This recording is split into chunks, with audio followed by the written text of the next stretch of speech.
I turned 68 years old on a Tuesday, and my son handed me a cardboard box. Not a cake, not a card. A box, the kind you get from a liquor store when you need to move in a hurry. The sides slightly crushed, smelling faintly of someone else's old life. My clothes were already inside. He'd folded them, at least. I remembered noticing that. He'd taken the time to fold them. "Dad, we talked about this," he said, standing in the doorway of the bedroom that had been mine for the past 14 months. Since my knee surgery made the stairs at my own place impossible, he was wearing his work clothes still, tie loosened, the look of a man who'd rehearsed this conversation and was relieved to finally be having it. I hadn't known we'd talked about it. Not like this.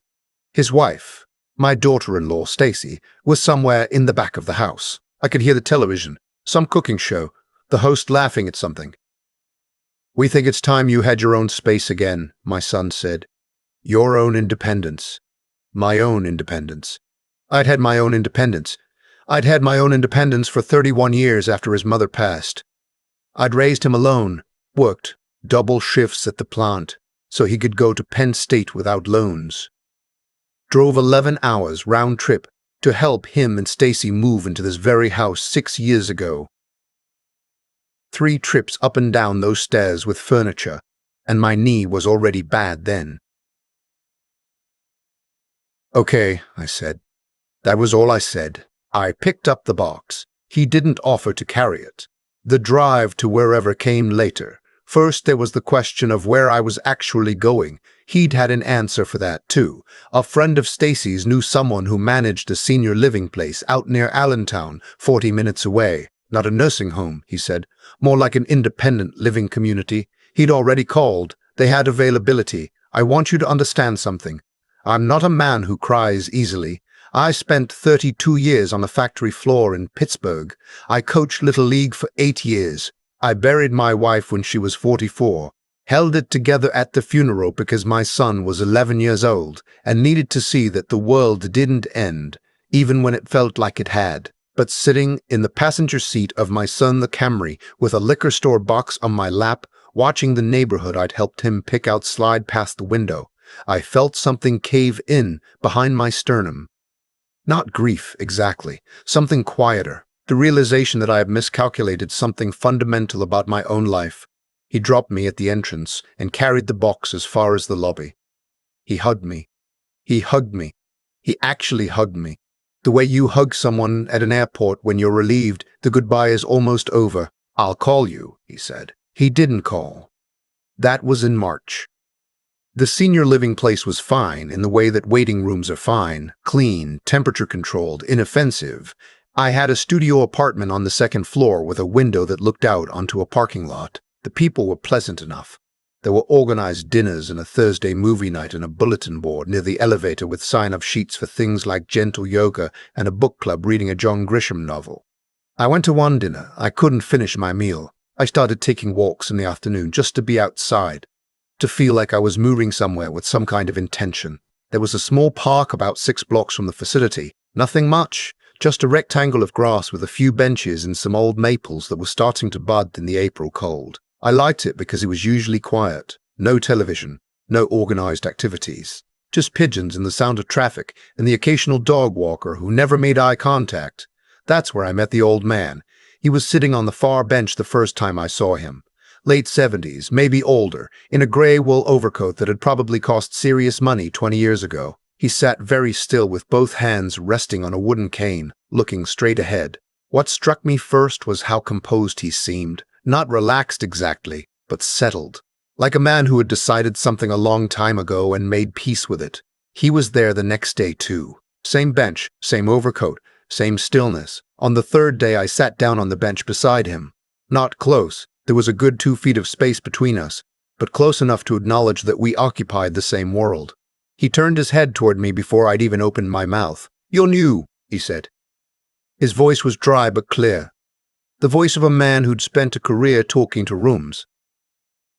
"Staying over at Sunrise Commons," I said, nodding toward the direction I'd come from. "About 6 weeks now." He was quiet for a moment. "Your choice or someone else's." I laughed, which surprised me. I hadn't laughed in weeks. "Someone else's." That's what I thought, he said. You've got the look. What look is that? Like you're still trying to figure out how you got here.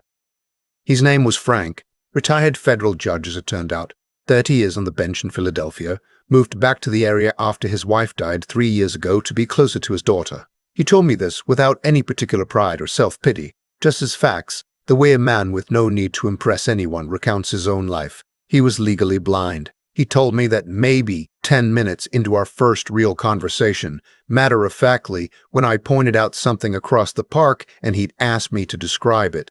Macular degeneration, he said. He could see shapes and light and shadow, but the detail was gone. He'd adjusted. He said it the way people say they've adjusted to tinnitus or a bad hip, not minimizing it, just situating it. I can still tell when someone's sitting with their shoulders up around their ears, he said that first day. I made a conscious effort to drop my shoulders. Better, he said. We fell into a routine that neither of us designed or discussed.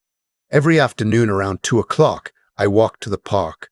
Most days he was already there. We'd sit for an hour, sometimes more, and talk. Not about our respective situations necessarily, but about everything else. He knew an extraordinary amount about baseball history, post-war American foreign policy, the novels of Wallace Stegner. I told him about the plant, about the years of raising my son alone, about my wife and the way she used to make coffee too strong and never once apologized for it. He listened the way people used to listen before everyone had a phone in their hand, completely with the occasional question that told you he'd been paying attention. I don't know exactly when I started to think of those hours as the best part of my day. It crept up on me. One afternoon in early May, about 3 weeks in, he asked me if I'd be willing to do something for him. My daughter is coming next week to take me to a legal appointment, he said. Reading of an old colleague's will. Fellow named Hargrove, we worked together back in the 80s. She doesn't like to drive into Philadelphia, and she already has to take a day off work for it. I don't want to ask her to sit in a waiting room for 2 hours on top of everything else. He paused. I was going to ask if you'd come with me instead. Keep me company. Help me navigate. I said yes before he finished the sentence. His daughter dropped us off outside a building on Market Street the following Thursday, a real estate attorney's office on the 4th floor, all dark wood and that particular hush that professional offices cultivate deliberately. The receptionist greeted Frank by name and showed us to a sitting area. Thank you for doing this, Frank said quietly while we waited. I'm not doing anything, I said. I'm just sitting here. That's often the most useful thing a person can do. I thought about that for a long time afterward. The appointment took about 90 minutes. I waited outside the conference room, read a 3-month-old issue of The Atlantic cover to cover, and then we took a cab back to the park. Frank didn't tell me what was in the will, and I didn't ask. We talked about a Phillies game instead. That was the beginning of something I don't have a precise word for. Not friendship exactly. Or not only that. Frank started calling me in the evening sometimes, just to talk. He introduced me to his daughter on a Sunday when she came to have lunch with him at a diner near the park. A woman about my son's age, warm and a little harried, who shook my hand and said, "He talks about you. I'm glad he's got someone to talk to in the afternoons." I felt something shift in my chest when she said that. Quietly, the way ice shifts in a glass. In late May, Frank mentioned for the first time that he hadn't been feeling well, not dramatically. He said it the way he said most things, evenly, as a piece of information. He'd had some tests. He was waiting on results. He told me his doctor at Penn Medicine was thorough and he trusted her, and that was all he said about it for another 2 weeks. When he told me, he did it directly. Pancreatic, he said. Stage 3. The oncologist is optimistic about treatment, which is what they say, but I've been a judge for 30 years. I know what optimistic means in those conversations. We sat with that for a while. I'm not telling you for sympathy, he said.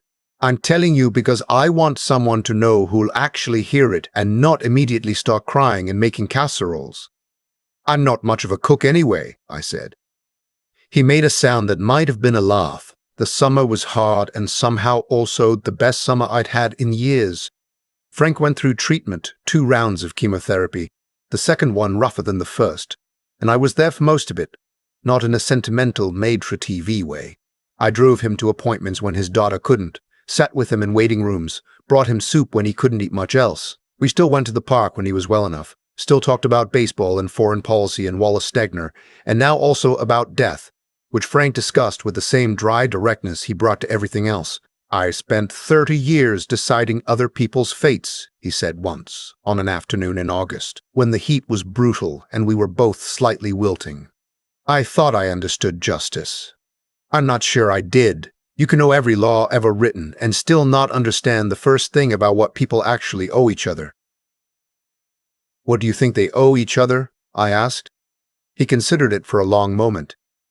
"Presence," he said finally. "Just being there, showing up when it would be easier not to." I thought about my son in his cardboard box. I thought about the television playing in the back room. In September, I got a call from my son for the first time since March. He'd heard from someone, a cousin of mine who lived near Allentown, that I'd been spending time with a retired federal judge. His voice on the phone was careful, friendly in a way I recognized as effortful. "Sounds like you've made some interesting connections out there, Dad," he said. "I've made a friend," I said. Right, that's great. Really great." A pause. "Stacy and I have been thinking we should get together soon, maybe come out and have dinner." "Sure," I said. "Give me a call when you want to set something up." He said he would. He didn't. Frank went into the hospital in October. I visited every day he was there, 12 days. His daughter was there too, and his 2 grandchildren, and we all existed in that suspended time that hospital rooms create, where the normal world outside feels like something from a film you watched a long time ago. He died on a Thursday morning, which seemed appropriate somehow. We'd met on a Thursday. I was there when it happened, sitting in the chair by the window with a cup of bad hospital coffee, and the nurse came in and checked, and Frank's daughter put her face in her hands for a moment, and then straightened up. I put my hand on her shoulder and didn't say anything because there was nothing to say, and Frank had already told me what was actually useful in moments like this. The weeks after were quiet in a way that felt different from the quiet at the beginning when I'd first arrived at the senior living place. That had been an empty quiet. This was a full one, weighted with something I'd been given and didn't know exactly how to carry yet. His daughter called me in late November. "I need to tell you something," she said, "about my father's estate." I told her she didn't need to tell me anything. "He left you something," she said, "significant. He talked about it with me before he died. He wanted me to understand why." She was quiet for a moment. "He said you showed up. That's what he kept saying. You showed up when you didn't have to." I didn't know what to say. Frank had been more careful with money over a lifetime than anyone I'd ever known. Not miserly, but deliberate, the way people are who grew up without it and spent their lives building something they planned to pass on. He'd left his daughter and grandchildren, well provided for, and he'd left me enough to change the shape of my life entirely. I won't tell you the exact number because it still doesn't feel entirely real. But I will tell you this. It was enough to buy a house outright, in cash, in the town I grew up in outside Pittsburgh. Enough to never worry again. Enough that when my son called me 3 weeks later, after his cousin told him, because in families like mine, information travels fast, I was already sitting in a realtor's office looking at listing photos. "Dad," he said, "I think we need to talk." "Okay," I said, "I want you to know that what Stacy and I did, we were thinking of you. We genuinely thought." "I know," I said. "I know what you thought." A pause. "We'd really like to see you. We'd love to be more involved going forward. Whatever you need." "I'm fine," I said. "I'm really fine. I appreciate the call." I heard him recalibrate. "If this is about money, about any of it, Frank was your friend. Clearly, but we're your family, Dad. We should have been more." "You should have," I said. Not angry. Just even the way Frank had taught me without meaning to teach me anything. "But you weren't, and now I'm good. So." "Dad, I'll talk to you soon," I said. And I meant it in the flat, honest way I meant it. I would talk to him. I wasn't going to disappear. But I also wasn't going to pretend that a cardboard box on my 68th birthday was a thing that could be explained away with a few phone calls and the sudden news that I had money. There are people in this world who will love you when it costs them something. Frank knew that. He'd spent his whole career watching what people did when things got hard, and he'd decided, deliberately, the way he decided everything, that the man who kept showing up at a park bench every afternoon deserved something more than just the afternoons. I moved back to Pittsburgh in January. The house needs work. The kitchen is original to 1974, and the back porch has a soft spot I need to deal with before spring, and I have time for that now. Time and resources and a kind of quiet purpose I didn't expect to find at 68.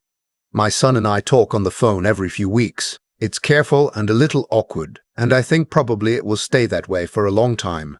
Maybe always. That's okay. I'm not looking for an apology, and I'm not waiting for a reconciliation scene. I've learned that some things don't resolve the way you want them to. They just settle, slowly, into the shape of what they actually are. Frank's daughter sends me a text every couple of weeks, usually just to check in, sometimes a question about her father, something she's remembering and wants to confirm. Last month, she sent me a photo she'd found while going through some boxes, Frank and me at the park, taken from a distance, both of us on the bench with our faces turned toward each other. I don't know who took it or when. I look at it sometimes and think about what he said about presence, about showing up when it would be easier not to. I showed up because I had nowhere else to be. That's the honest answer. I was an old man with empty afternoons in a parking lot view and nothing better to do than walk 6 blocks to a park. But I stayed because of who he was, because he spoke to me like someone worth speaking to, when I had just spent 14 months being slowly made to feel like a problem to be managed. Because he made me laugh and made me think and told me hard, true things without apology, which is rarer than it should be. I didn't know that a man could be given back his sense of himself by a near stranger on a park bench. I know it now. The kitchen demo starts Monday. I bought new boots for the winter. The soft spot on the back porch is going to take some work. But I've got time, and I've got tools. And for the first time in a long time, I've got something I can actually call home. I keep thinking about that cardboard box. Not with bitterness anymore, just as a fact. The way you think about a wrong turn you took years ago that ended up putting you somewhere you needed to be. My son made a choice on my 68th birthday. He made it carefully, with folded clothes and a rehearsed speech, and I think he genuinely believed he was doing something reasonable. That's the part that used to keep me up at night. Not that he was cruel, but that he wasn't. He was just someone who had quietly decided that what I'd given him over a lifetime didn't create any particular obligation going forward. He'd done the math and come up with 0. What I've learned is that how we treat people when it costs us something is the only version of character that actually counts. Not the version we perform at holidays or post about or describe to ourselves in the mirror. The version that shows up, or doesn't, on a random Tuesday when someone needs you and helping them would be inconvenient. Frank knew that. He'd spent 30 years watching people under pressure, watching what they did when the stakes were real, and he had a finely calibrated sense of who a person actually was versus who they presented themselves to be. He didn't need his eyes for that. He told me once that losing his central vision had sharpened everything else, that you start paying attention differently when you can't rely on the obvious signals. I think what he meant was that he'd learned to listen for what was underneath what people said. He listened to me like that from the very first afternoon, and something in being truly heard, not managed, not accommodated, not tolerated, started putting me back together in ways I hadn't realized I'd come apart. That's what I want to say to anyone watching this who recognizes something in this story. Not that the universe rewards good people with inheritances. I know better than to promise that, but that the choice to keep showing up, to be honest, to stay present when it would be easier to disappear, those choices accumulate. They build something in you even when no one is watching and nothing obvious is coming back. Frank saw that in me before I could see it in myself, and I think part of what he left me wasn't the money.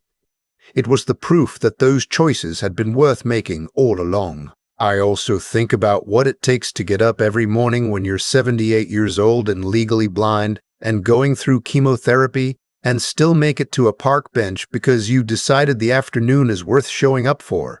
That's not stubbornness. That's something deeper, a refusal to let circumstances define the size of your life. Frank never once talked about what had been taken from him.